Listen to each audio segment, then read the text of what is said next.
So this is something really there to me because I feel like food photography composition has become something incredibly complicated sometimes. And people like to, talk about complex rules for composing a picture, for the styling.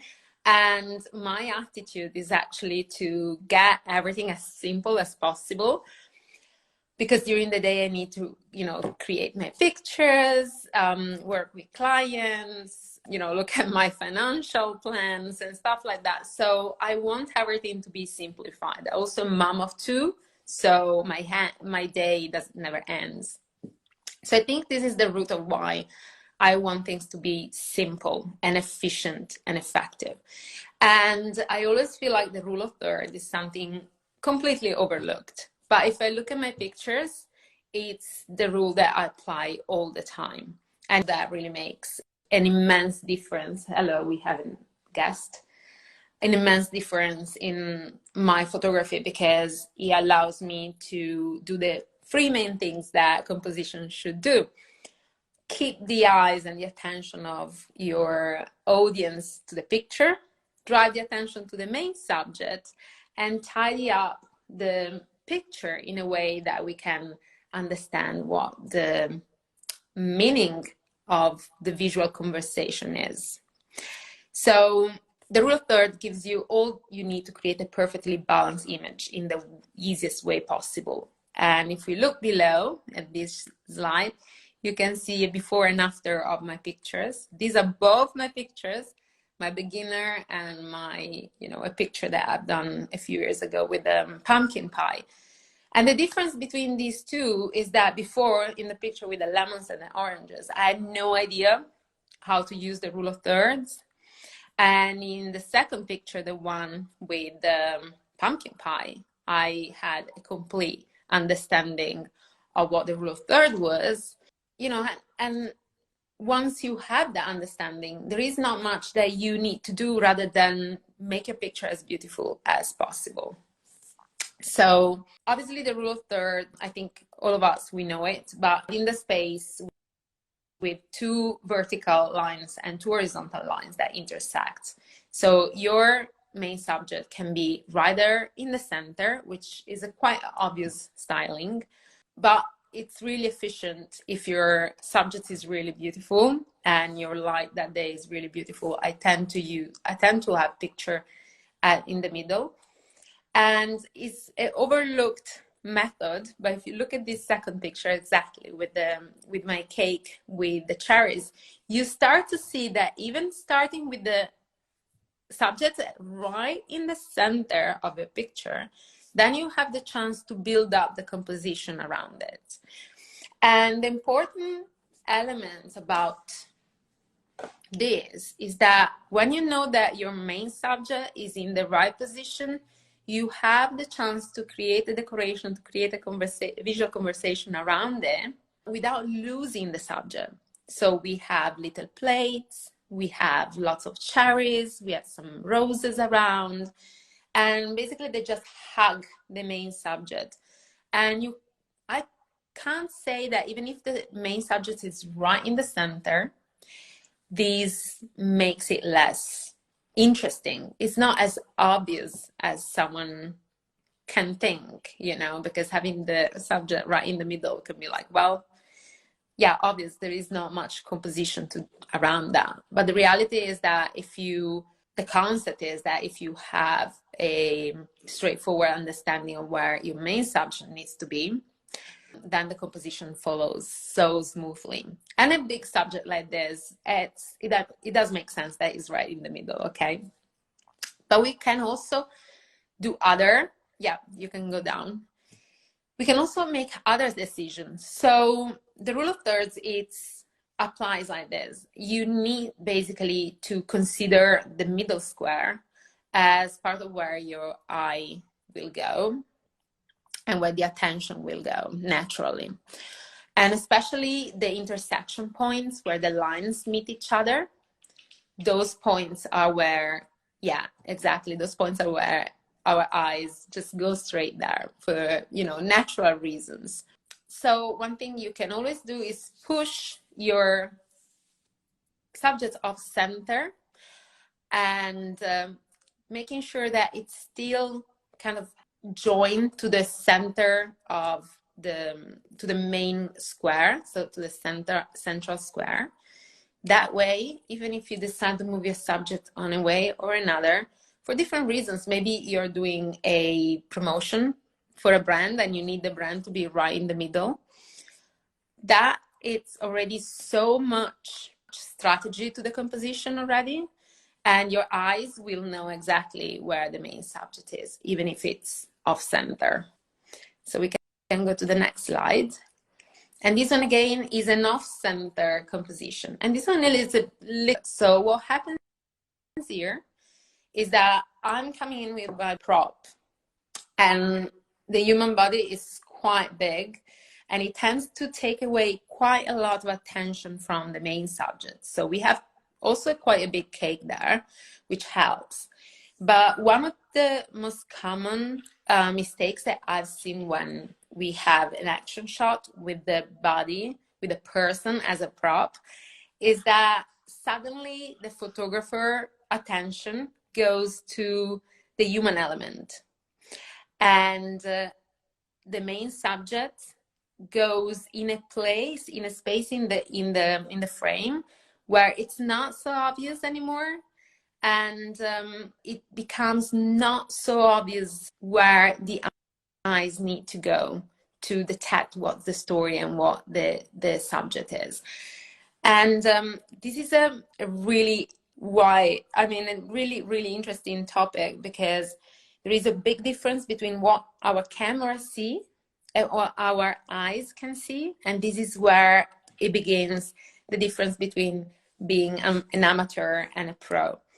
Our eyes are able, when we see a real life thing happening, when we see the food in front of us, when we see a situation, to compensate what we see with what we know.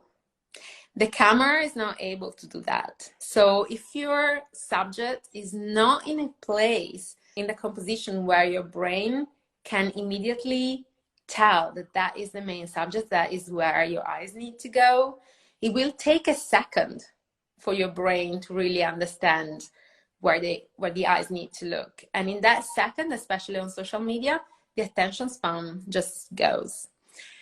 So when I have a big subject like this cake, but I also have a human element, which takes a lot of the space, I tend to move my main subject to the side of this square so that I counterbalance the human body. And in that way, human body, that's now a prop, supports the whole image, but my cake is in such a place where it's so immediately understandable that that is the main subject. And that could be even, if you're making pasta, for example, if you are stirring a soup, or if you're drizzling something on your pancakes, okay? You need to be sure that those are in a place in the composition where you can immediately tell without thinking that it's the main subject, regardless there is an action going on. Does it make sense? In the next image, we have a similar situation. So we have quite a busy image. We have a kind of a main subject, which is this tomato galette. And then we have many other small elements, tomatoes and a big giant board. This was an image that I created for a partnership with Nikon. And the only way to create that farmer market thing that they wanted and still have my recipe visible was to put the main subject, our galette, in one of the points of intersection of the rule of thirds. That way, even though we have so much going on, our eye will naturally follow the tomatoes, will naturally follow all the ingredients, and will enjoy every single bit of the composition to then fall right on the main subject, which is the galette. So we have as you see, we have seen two different situations, but in both situations, there is the chance that the food is overcome by the rest of the composition or by the human element. And entering the food and entering your main subject to the rule of thirds helps be secure, be so sure that even though you put a lot of composition around, your main subject is right there. And that's what your audience want to see. They want to understand what you're talking about. And if that doesn't happen, they will scroll away. So that's why I'm insisting so much. Another way to anchor your main subject is to anchor it to two of the main points of intersection at the center of the image. And this is what I've done to this picture. Is a picture taken backlight, and I wanted to have this like feeling that we just finished to decorate this cake, kind of a celebration. It was a birthday. We have plates ready with cutlery ready. So the storytelling is all around the cake. The plates, the flowers, all the crumbles around the cake, they could easily overcome the main subject. So the fact that the main subject is anchored to two of the main points, is not right in the center, it's slightly be off center, and it's balanced out with the rest of the image, really helps to tell your brain that is the main subject and the rest is just secondary. Here, what I've done, and this is something classic, I think, on Instagram, we read the pictures like from right to left. So you have a little tea towel that's coming down towards the cake, and then you have to support that, the plates on the lower left corner.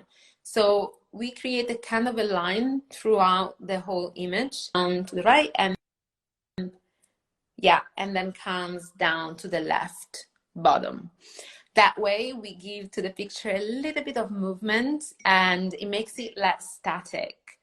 But the idea that the main element needs to be anchored to the intersection points, it stays there, and it's, you know, the way, the foundation of the structure of these images. And this is something I really want you to understand, not to overlook this kind of concept. In the next image, we have kind of the same concept, and it's the first image that you have seen at the beginning, and the main subject is anchored at the bottom. And around that, you have just leaves, we have scissors, there is like this fall decoration going on. That was in the next image of this series, there was a rat, like a autumnal rat. So you have scissors there. So you have all the elements that start telling the story. And they are, again, quite big. We have quite a gigantic tea towel up there that's kind of hugging the pie. So you can see we are framing the point, and it's kind of pointing down to the pie, the pie as well. And again, it could easily overcome the pie for size. But because it's the same color of the background, and because the pie is well anchored to the points, to the main points, to the intersection points of the rule of thirds, we are not going to lose what the main subject is. And again, for who has just joined, that means that your eyes, scientifically, your brain will go right to the main subject, will know exactly what we are talking about, and then is going to be ready to look around the picture and enjoy the rest of the composition. In the next picture, we have quite a frontal subject, so it's quite central. I wanted it to be quite a little bit off center. I want the little plates to be visible for the matter of creating some sort of dynamism. So if you see, even though it was an 85mm shot, so you see your elements quite close, but I wanted to see some of the plates around. I wanted to see some elements peeping out. So I wanted my main subject to be off center. And that way I created very, very easily an interesting image. The subject is very readable, obviously, but it's not so obvious because all the other elements have space to come in and become and create an interesting composition.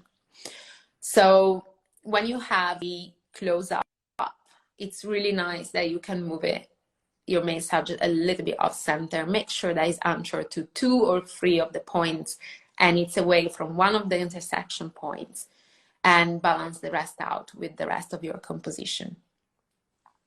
Go to the multiple subject, which is the next one. Yeah, what if you have multiple subjects and not just one? Let's have a look.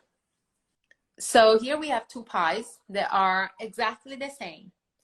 It's the same pie, they have the same kind of importance, and yeah, they're identical basically. So what I've done here, I placed these 2 subjects on 2 main anchoring points. That way, again, I make sure, and this is the first thing I do, I lay down my background and I put my main subjects on the anchoring points of the rule of thirds. And from there, I take the rest of the composition, and then I may adjust a little bit, okay? They don't have to be super centered. They just need to be anchored to those points, okay? And then what I've done, I made sure that the pie on top was right in the center of my intersection point. That way, it kind of feels that that is the main pie, while the other one is a little bit more off center, is still anchored to the, yes, still anchored to the point, but is a little bit moved off center. So it immediately feels like it's a bit secondary. That way, I give again a clear message to my audience. I give a clear message to where to look, which is really important. And then I started building up. So as you can see, the 2 pies are kind of in a line. I create kind of an X with the other 2 plates. With the empty plates, I kind of put them, like created a symmetrical almost situation. It's not so much symmetrical because I want it to look natural, but the beginning of this styling was an X. You got your subjects and you got the empty plates, and you create these X. And then you take everything a little bit off center so it looks natural. Also at the top, I introduced these 2 little plates with a fork, just peeping in from the top. And that kind of introduces us to the picture, kind of tell us where to look. It's now time to look down and get into the image.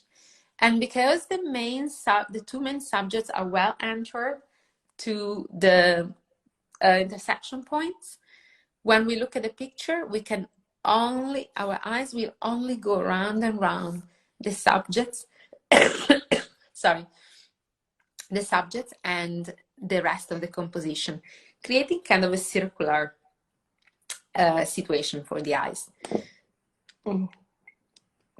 Sorry, I just had the flu, so my voice goes up and down.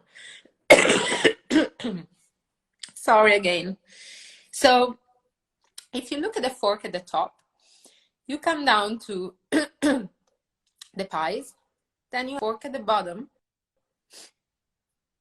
that point you back to the pies, and it kind of creates these continuous circle around. And that way, your eyes have, your brain has the chance to look at all the small details, how, you know, the slices of lemon are arranged, how the little oranges are, you know, scattered around. You start noticing the veins on the marble. You start noticing the crumbles on the pies, all these little details, because you have created this kind of circular structure. But again, I repeat, it works because the main subjects are right on those points on the pictures where our brain knows that goes something that it's the main point of interest. Okay. We can look at the next picture. I'm looking on my computer as well. So this one is really interesting. It's the same, exactly the same concept, but we do not have to identical subjects. Okay, so what we have is we have a promotion. And I wanted to show this to you so you have, I think it's really important if you do paid partnerships on Instagram. So in this picture, we have the recipe that they asked me to do, which was this pancake with nuts and coffee and chocolate. And we have the coffee cup, which is the representation of the brand, okay? And both of them, they are important subjects because my audience want to see the recipe, want to know about the recipe, to be inspired about that, and then we can talk about the coffee. One main thing of, you know, putting out partnerships is that you are there to inspire your audience, not to put a product in front of their face. And you need to give them something that it's interesting, that they want to see. And I know my audience wants to see a good recipe that they can replicate. So both elements are on two intersectional points of the picture. And we have the coffee on the top intersection point, and we have the pancakes in the other one. And the rest of the composition just kind of goes around. You have my hands, you have the coffee pods, you have the tea towel, the flowers. We have kind of a frame around those two very simple elements. But again, because I have the spoon looking down to the coffee cup, so we have these kind of hint to where to start looking in the picture. And we get down to the coffee cup. Then we follow the tea towel, and we go down the tea towel, follow the coffee pot, back up to the stack of pancakes, and then again to the coffee cup. And again, we have created kind of a circle, like a spiral around the picture, and our eyes kind of keep going round and round those elements. But again, it works because our main subjects and what we want our audience to see are well anchored to two main intersectional points of the rule of thirds. And this is how all my images on my feed work. So if you take a look at my feed, I have a screenshot in the next slide. All my images work like that. We can have central images, central subjects. We can have multiple subjects. They all answer to the rule of thirds main points, and everything else is built around that. And as you can see, because this is something I know, it can be really hard for people. Sorry, I'm looking at my cat that needs to go out. She really needs to go out. It's just to demonstrate to you that even if the rule of third is considered very basic from someone, and I know that sometimes my students are like, well, there are so many more rules with the rule of third, I'm just stuck doing one thing. As you can see from my pictures, they're all completely different. You can't relate a picture to another so much. So I think simplifying give you the chance to really amplify your work and learn how to manage your pictures better without, you know, looking always for complicated things. So I'm a big fan of simplifying things as much as possible. So in the next slide, the next question that I always receive is how to balance your images. So I want to tell you how to balance your images still using the rule of thirds, which is my favorite rule of all, as you can see. So one of the main things of composition is the ability of managing negative space. That's what changed the game. It makes or break a nice picture. So the way I manage my negative space is always to counterbalance the busyness of the image. So if you look at this image with all my, the meringues, the one above, anyway, any image, Yes, this one. It's quite a busy image, right? They are, and can be quite boring. It's just the repetition of the same element. But because I left a little bit empty, immediately becomes super interesting. So the negative space, it's absolutely fundamental to give to your pictures that hint. Okay, we go to the next one. Yeah. Because yes. So again, this is a picture with the tomato galette, and the rule of thirds with negative space work like that. You either have 1/3 empty, and 2/3 full, or you do have the opposite. So in this case, 2/3 of the image, roughly, are covered by the food, the props, and 1/3 is empty. That 1/3 give our eyes the chance to rest, and give the structure of our composition the chance to create a movement around the main subject. In the next one, we have exactly the same concept, but vertical.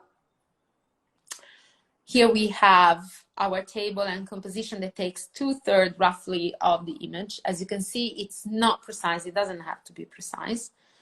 And 1/3 that it's completely empty is that black background. And again, we give our eyes the chance to counterbalance the busyness of the wood planks that are really, they have a lot of details. The cake, just give space and hair to the picture.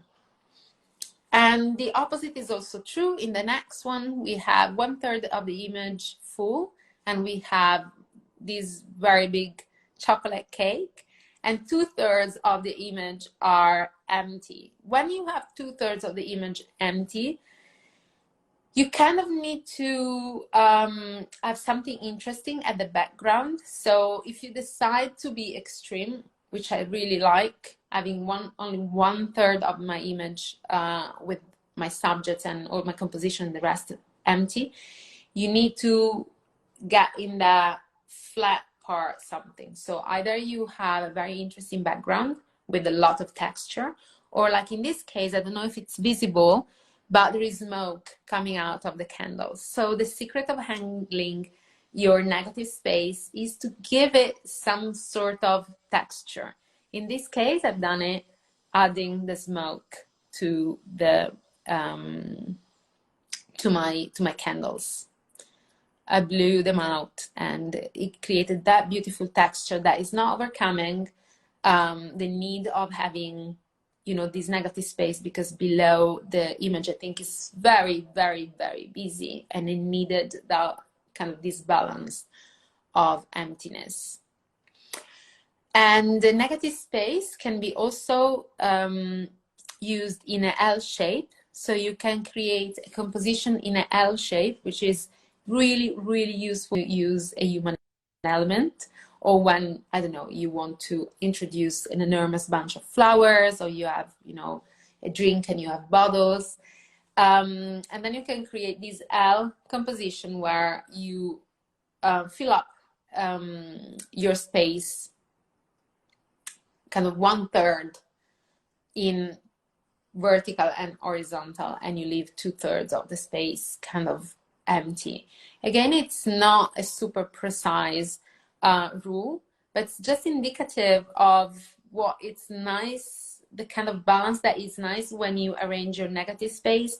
And one of the biggest mistakes I see around is that when people want to add the negative space, it kind of scatter the negative space around. So you have a bowl and another bowl, and then you have some food, and then there is these patches of negative space all around it. And I think that creates rather a sort of confusion, and doesn't allow the elements of the food and the composition to bind together and to become bold and strong. So when you create an image, if you can push a negative space only on one side, is gonna give your food and your composition so much more strength and make the image so much more.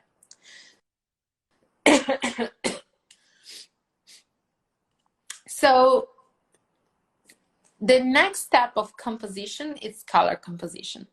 Composition doesn't really exist without including color composition in it. So I want to do the two very easy way I work with color composition. So as I say, I tend to work two ways. The first is using analogous color.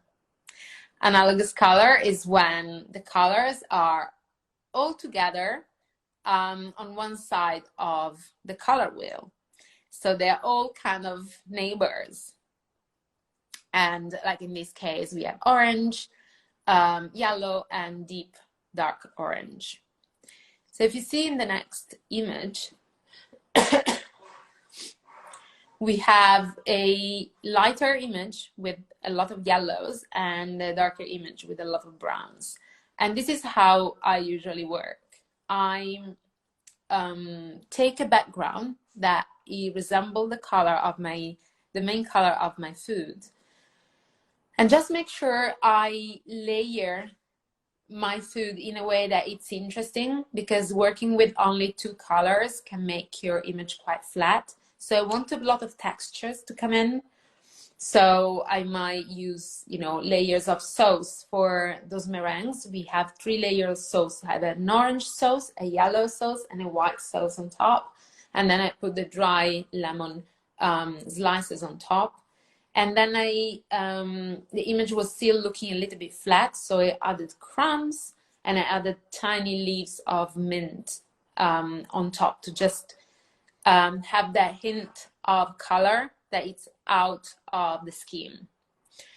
And in the brown image with the chocolate, everything is chocolate, everything is brown. So I made sure that the cutting board was the same brown. I made sure that I had a little bit of chocolate powder scattered around. I wanted that brown to be really, really heavy in a way. So we have pecans, and then we have an element of blue. That is the tea towel and those small plates at the top of the image. I think here you can see this, at the top of the image there are kind of blue plates as well. Yeah, up there. So that's a little bit of hint that kind of breaks the rule. It's not so visible at first and is really secondary. And that helps to kind of create this cohesive look and having that, that hint that just doesn't work and create a little bit of excitement in the picture. And in the next two pictures, we have roughly the same, very analogous colors for the cake, everything brown and beige. And then you have my apron, which is a kind of a little bit bluish. So I take a little bit of contrast there without including a new color in the palette. And the same thing in the picture with the 3 lemon pies. Everything is yellow. The background was a yellow Italian marble.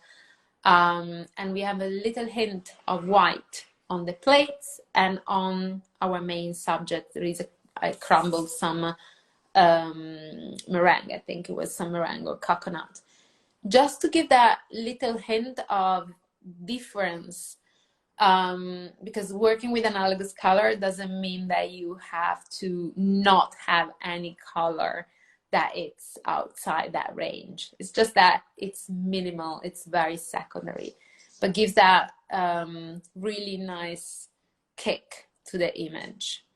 And that, I think, is how you keep your audience excited. It's a bit of the same concept of having negative space. It's something unexpected. The second method that I use straight complementary colors. So the complementary color scheme is to have 2 opposite colors on the color wheel. And they need to be also of the same intensity, otherwise it doesn't work. So if you have a very pale yellow or orange, like in this case, and a really bright blue, they will not work together. They need to have the same intensity. So if you choose a very pale orange, then you need to go for a pale blue. So you can see in the image, the next image, with again the pumpkin pie. The two complementary colors here are the oranges and the blue-green. So we are in between orange and red-orange and blue-green, and they're quite intense. Both the orange and the blue are really, really colorful, really saturated. And then we have all those leaves around. Some of the leaves fall in the color category, and a couple of them are really a bit more on the red-violet, again to give, and yellow-orange, again to give that unexpected hint and create a more interesting color composition. But the main two colors are complementary, and they're straightforward, obvious, okay, orange and blue. So don't overthink this, just do it straight. In the next image, we have my purple cake made with purple sweet potatoes, really delicious. And again here, we have a very, so the background was very desaturated, and the two colors that come up are the red violet, kind of violet, and the yellow greens that you can see in the plates, you can see on the stem of the flowers, sorry. And then around you have hints of other little different purples, a little bit different greens, and it's a bit more complex, but you can see that the punch here is the red violet and the yellow green that really bond together and create that interesting and obvious contrast and color composition. In the next one, we have a really classic one. We have orange and green. So I choose to go for a blue-green and a red-orange for my flowers.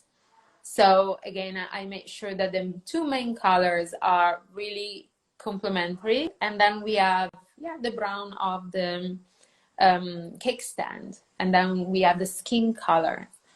But the two main colors are so predominant that the rest kind of fall down in a secondary,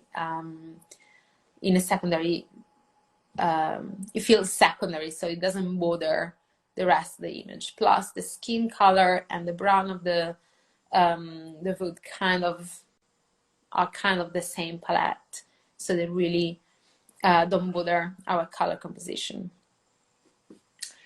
So before the question and answer, I just wanted to draw some conclusions, just to remind to you, especially the ones that were not at the beginning of the lessons. Composition, it's kind of our tool to create better images. And to have a good composition, you need to create composition needs to create a balanced image. The aim of composition is to guide the eye around the image and towards the main subjects, not away from the main subjects. So your main point of focus when you compose a picture and you create your styling is that your main subject is obvious. And this is something I always say. If photography is a language, composition is the grammar. And composition has the power of delivering our visual messages. So photography without composition becomes a bit hard to understand because it's like a language without a grammar rule. So I think this is all I wanted to say. And if someone has some question, or if you have some question, do let me know. Okay. Wow. Amazing.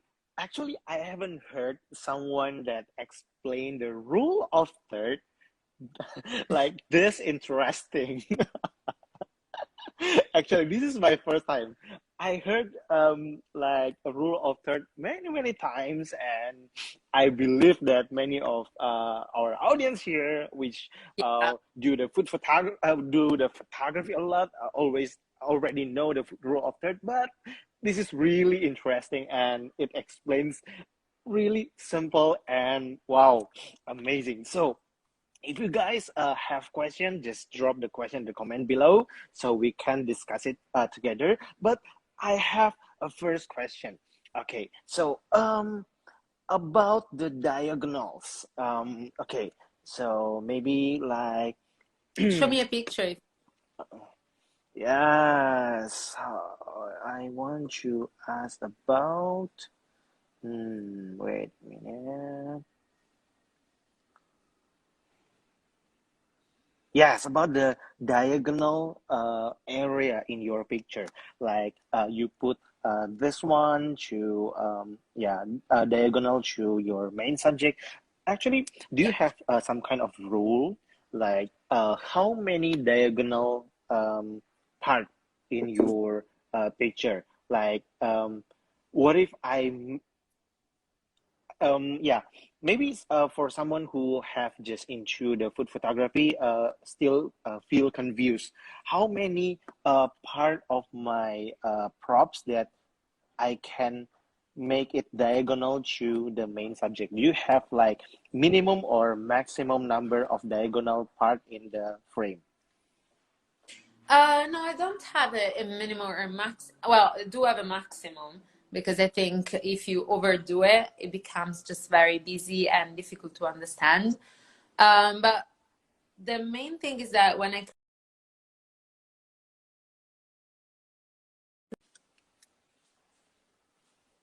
corner, I don't start anywhere else. So if you're, especially if you're a beginner, using the corner, it's really helpful because it's where your brain starts seeing the image. This is science, so you can trust that.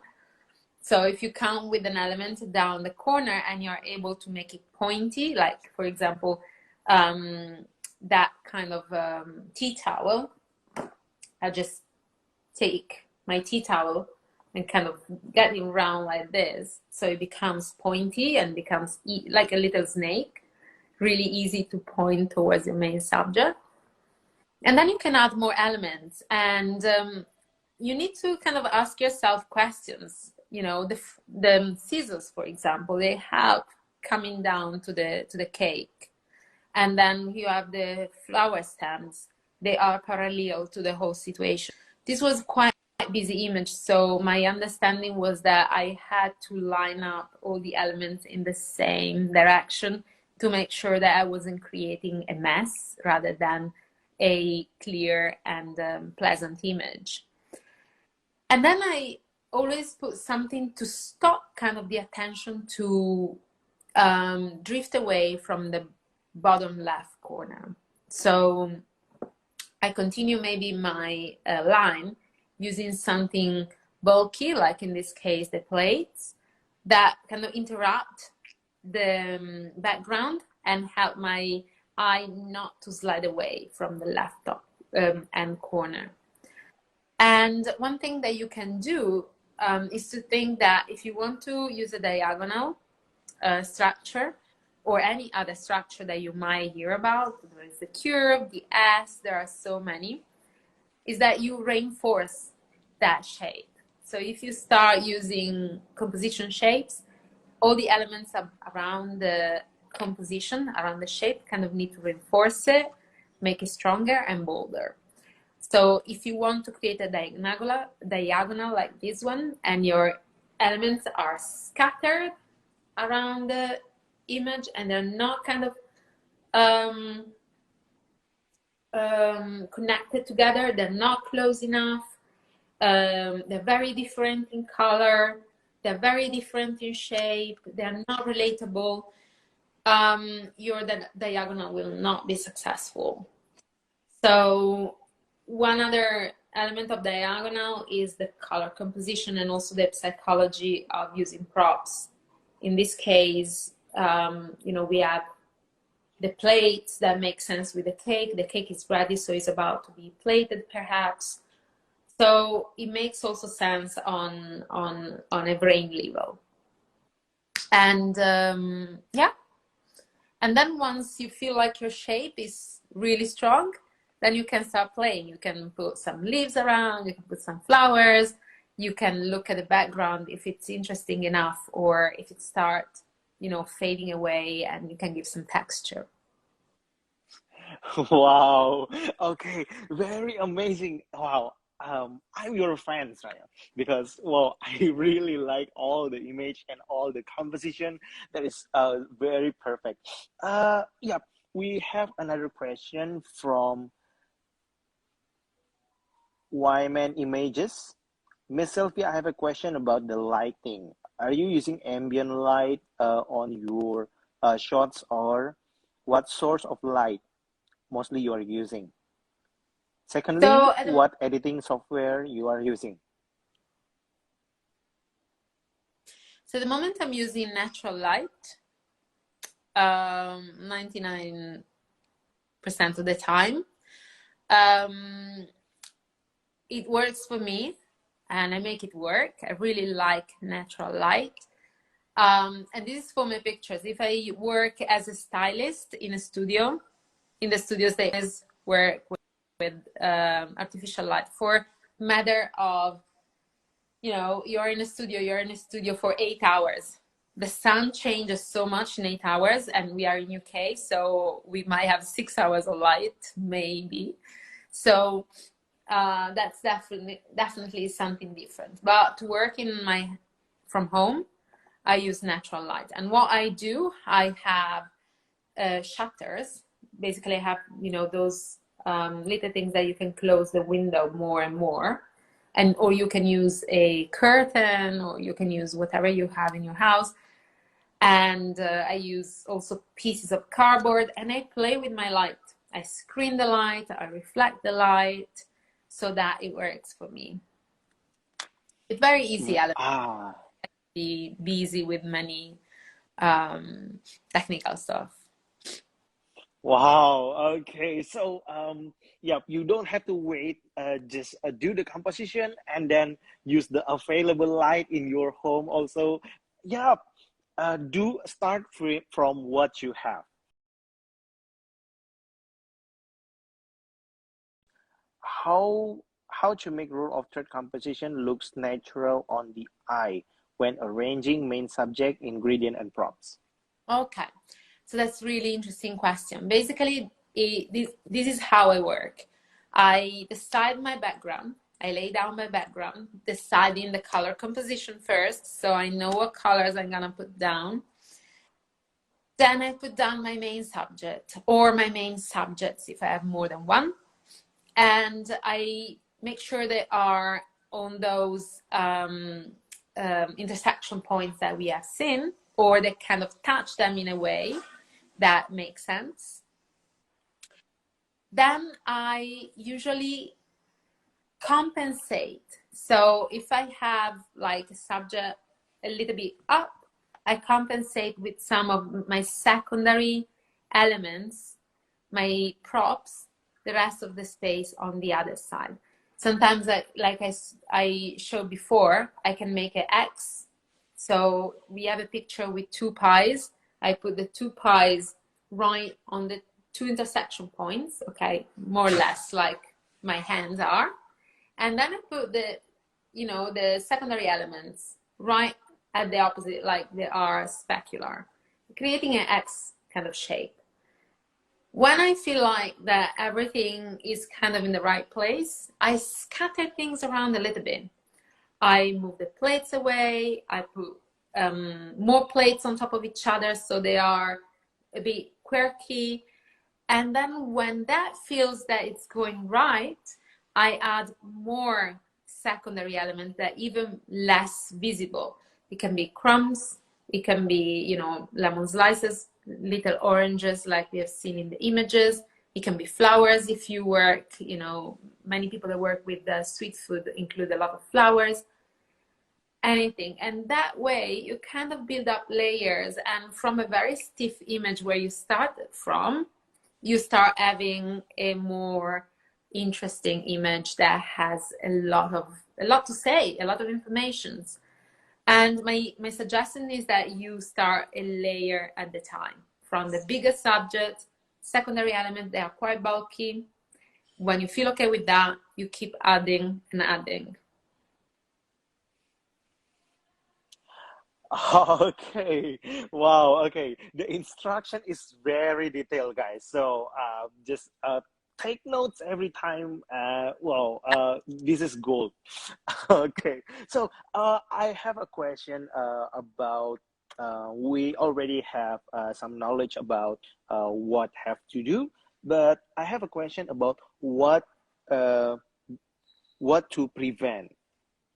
What do you avoid when you are placing things that, yeah, mostly didn't work? Okay, so maybe you can explain some. So it depends really what kind of stylist you are. The way I work, so starting from the big subject and then going up, it's avoiding to create confusion. So I avoid to get to my picture without knowing what I'm gonna do.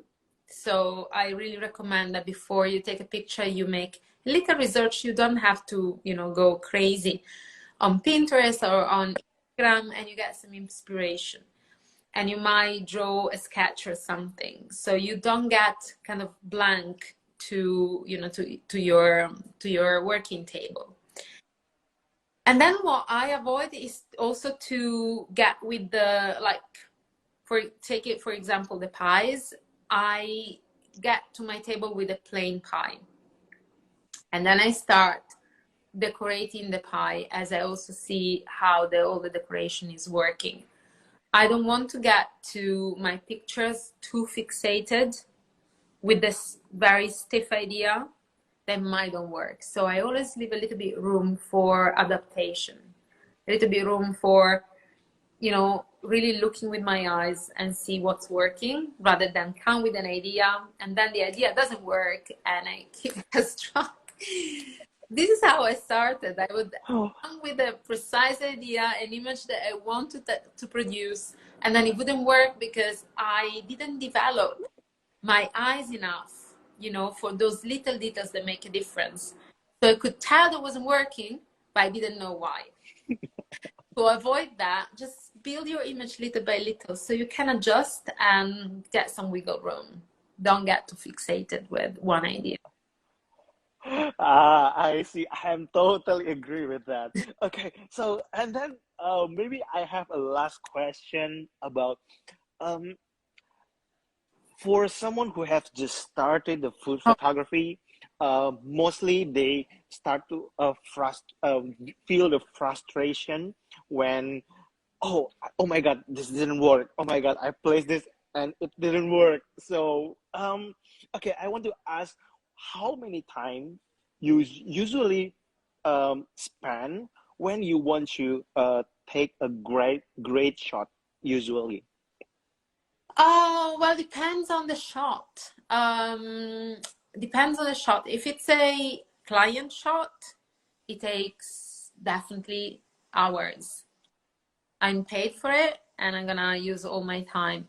And really depends what kind of shot. If we think about Instagram and my pictures, I became very, very structured, because those pictures are kind of for my audience and for my interaction, is for building out, our relationship together with our audience, but at the same time, they don't bring me straight revenue. So I'm gonna be really honest with you.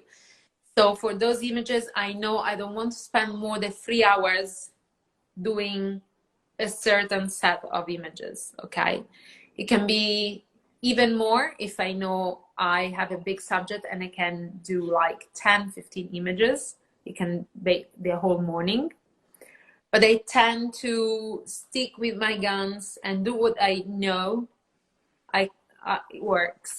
So I reduce the time I'm spending to the image. If I'm working in a studio, so, doing advertisements, and so I'm usually I'm the stylist and I work with a photographer. To make one single picture can take up to 3 hours. And so it really depends the work that you have in front of you. And also really depends the boundaries that you're putting down for yourself. If you're just producing images for Instagram, put down some boundaries, okay? Don't use the whole day image, because then you need time to find clients, to do other stuff. But as a beginner, it would take me forever. So when I started, in a single day, I would take an amount of pictures, crazy amount of picture. I would try to create my styling many times. I would take a whole morning to get one picture done. And then when you are a beginner, you need to kind of learn to kind of stay with the frustration, That's why I created a course, because it was too much. Right. Okay. And then, what is the next step after this life? If anyone wants to continue to learn from you, so after they follow your account, and then can you tell more about the course that you held, so anyone can know, and anyone who wants to continue to learn from you? Yeah, they just started. Okay, so please explain a little bit about it.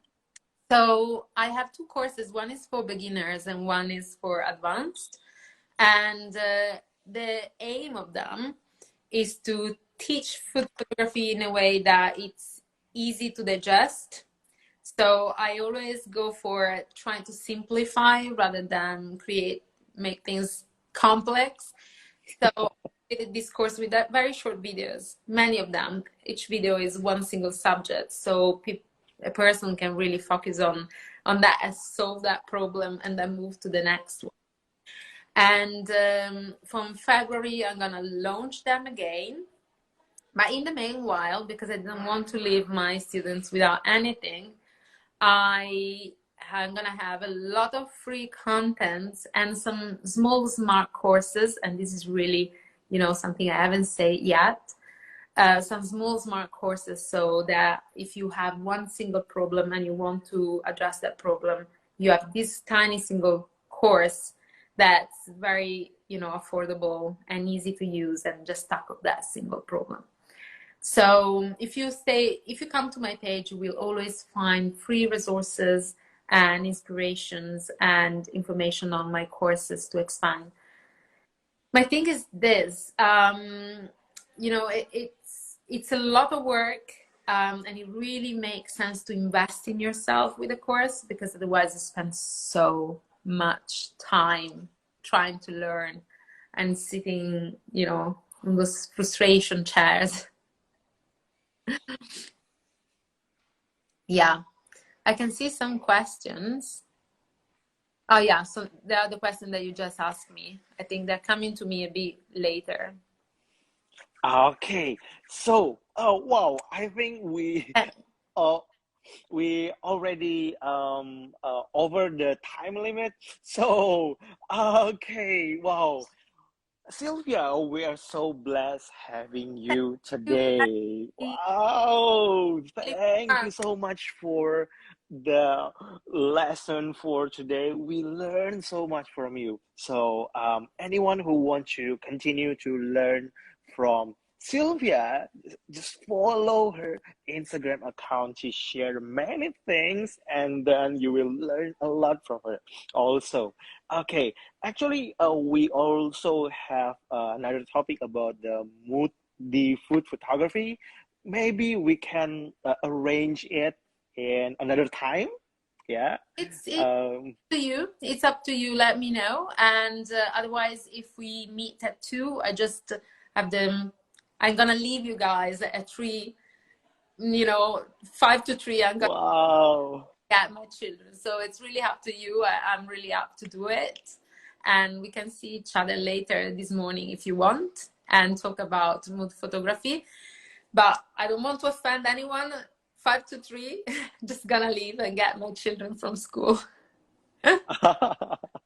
Okay, so see you again, Sylvia. Okay, so thank you so much for the inspiration for today. So And thank you so much for you guys too. You guys are amazing. Like I really love all the questions here. And then see you again. Bye. bye, bye, bye, and thank you.